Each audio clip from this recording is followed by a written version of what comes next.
Welcome to TechZone for the GATE series program for the day 5 for the explanation part.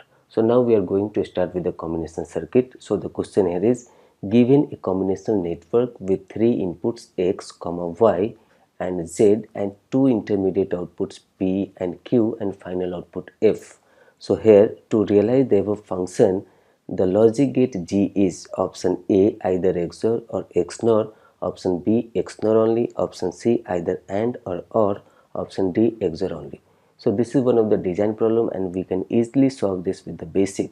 So इसलिए हम student से बोलते हैं कि आप अपने बेसिक को स्ट्रॉन्ग कीजिए, आप अच्छे से अच्छे प्रॉब्लम को आसानी से बना सकते हैं।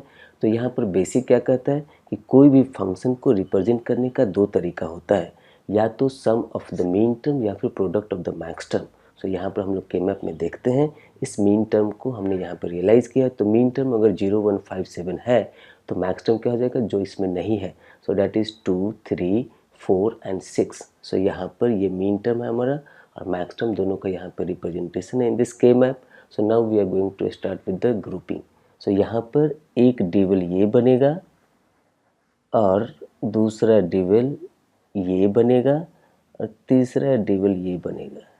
ये जो वर्टिकल डिवल है, ये वर्टिकल डिवल हमारा रिडंडेंट डिवल है क्योंकि इस वर्टिकल डिवल का दोनों एलिमेंट इस हॉरिजॉन्टल डिवल का पार्ट है।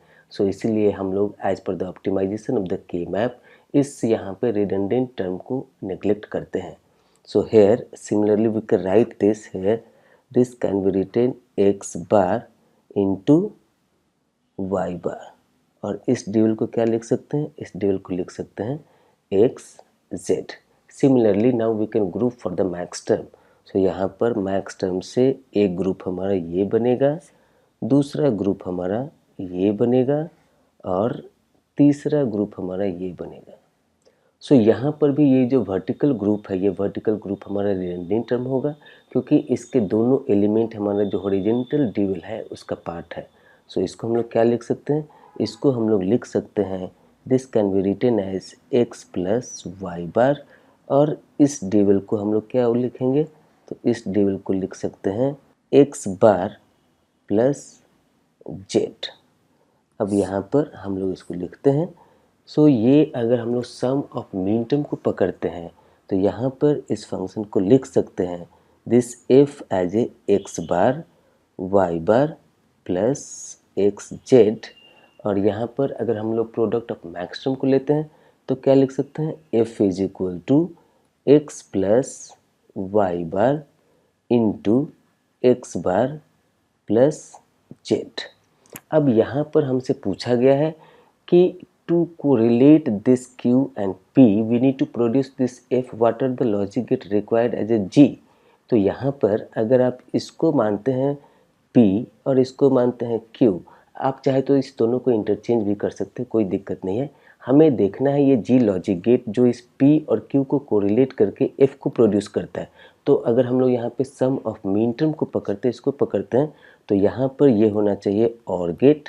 और सेम फंक्शन को अगर हम लोग प्रोडक्ट ऑफ मैक्स टर्म में रिप्रेजेंट करते हैं तो देखिए यहाँ पर अगर हम लोग इसको मानते हैं P, इसको मानते हैं Q, आप चाहे तो दोनों को इंटरचेंज भी कर सकते हैं, इससे कोई दिक्कत नहीं है।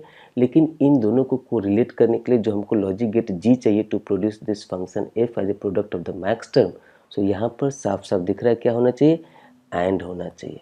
सो this function can be correlate as a G here for this P and Q either OR gate और एंड गेट। सो जैसा कि हमने यहाँ पे मेंशन किया this is MCQ। So as per this option C is the right answer for this question. और ये क्वेश्चन हमारे सीरीज़ का एक बेहतरीन क्वेश्चन है, आप अपना ओपिनियन इस पे ज़रूर दें।